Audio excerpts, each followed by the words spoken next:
سلام سلام كورات خاتاتلت كما يوعدكم سلام ديكم أنا السلام يا أملاك مسجن مني خاتم دحنا ديكم እንኳን ንምጅመር ዓብይ ጾም ወይ ከዓ ርብዓ ጾም ብሰላም ኣብፅሐና ያው ብሰላም ጀሚሩ ብሰላም የፈጽመና ኩራት ሓተይ ያውና ልማዓንቲ ዴት ኣይኮን ናይ ይቅርታ ምሕታት ወይ ናይ ይቅርታ መዓልቲ ይኮንና እስኪ ኩልኩም ላይክ ገይርኩም ተው ካውላ ብምፍላጠይ ለምፍላጠይ ለቀየምኩም ሓተይ በቃ መቼም ብዙሕ ጌጋታት አምልለኒ ፍልጥ እዩ ግን በቃ ብምፍላጠይ ለምፍላጠይ ልትናገርክዎ ቃላት ብምፍላጠይ ለምፍላጠይ ብዙሕ ስሕተት ዝሰርሕዎ ኣኻቶም ወይ ከዓ ኣብተን ተኸታተልተይ ሕማቅ ቃላት ብዙሕ ላሰራሕኩ ነይረየና ሕማቅ ቃላት ተናገረ ተቀይመኩም ይቅር ጎርለይ በእውነት ደኒነ ይቅርታ ክብል ይቅር ንባህል ዓብይ ጾም ማለት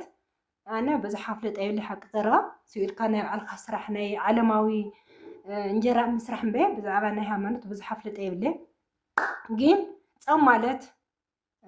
ስኢልካ እኽሊ ማይ ምሕዳግ ካብ ስጋ ካብ ፃባ ምርሓቅ ዘይኮነ ጾም ማለት ኣፍና ልፀመሉ ኣብ ልብና ቂም ንሎ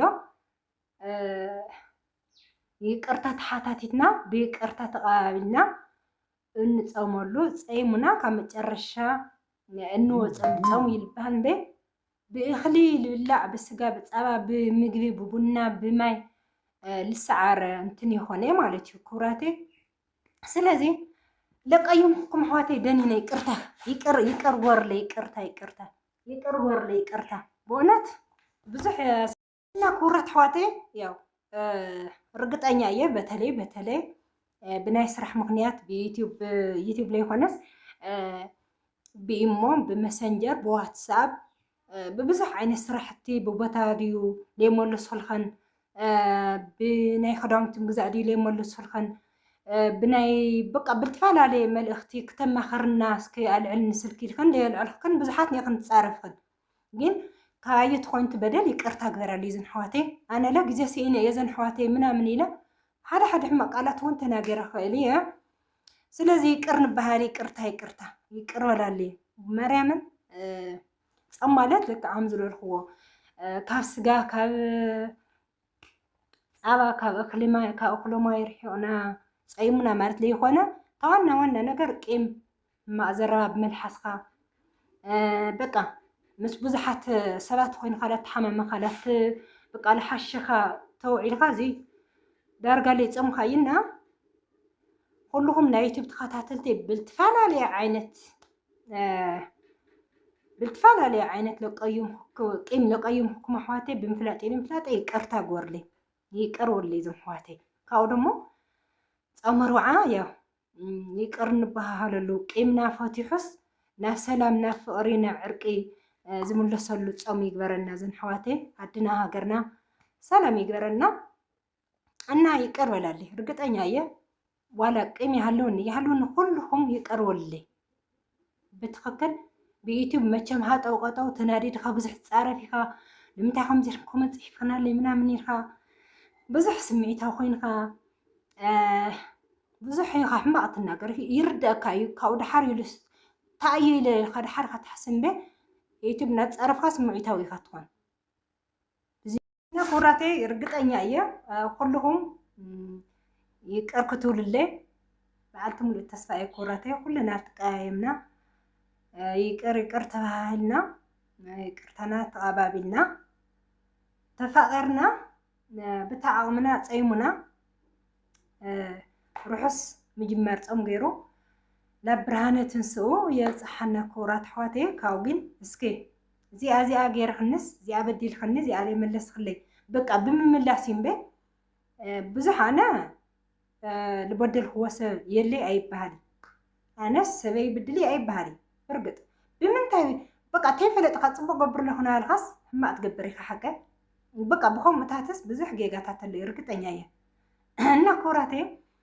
በቃ ኣንበርኪካ እየ ነኹ በእውነት ኣብ ናይ መኸዳ እንትን ኣብ ናይ ሶፋ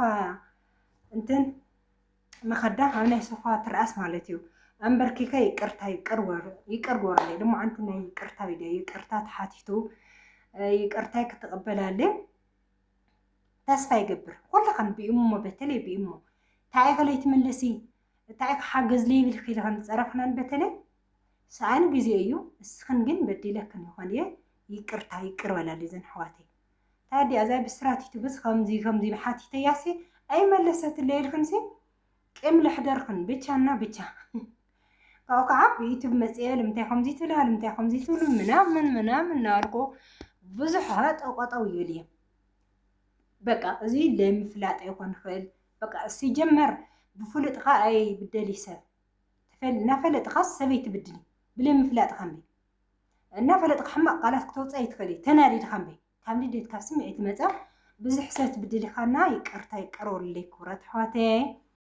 المعنتي دي زي مسل خلتنا لك الحمد لله الخوة زرا مدققا من بيقرتا تحاتاتيتنا بيقرتا تفاتاتنا بفقر بسنية خلتوارحي صام 4 بسلام يفصمنا مالتي كرات حواتي عدنا دمو بتصلوتنا زم باباسات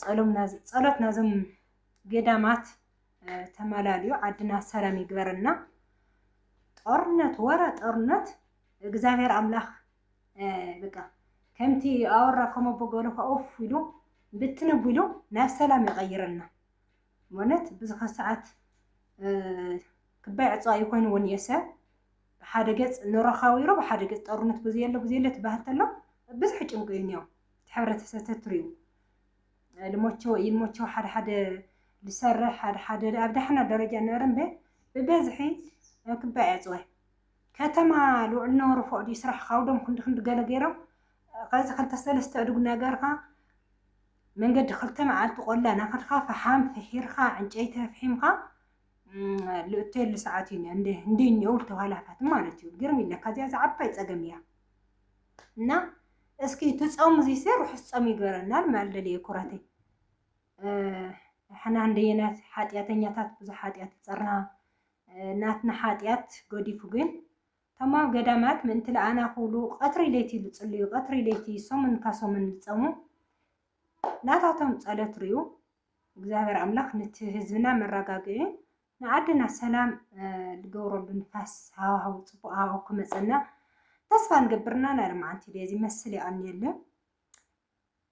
ታንኪዩ ብጣዕሚ ዝፈተኩም ዘኸረኩም ይቀኒየለ ቻው ባይ ባይ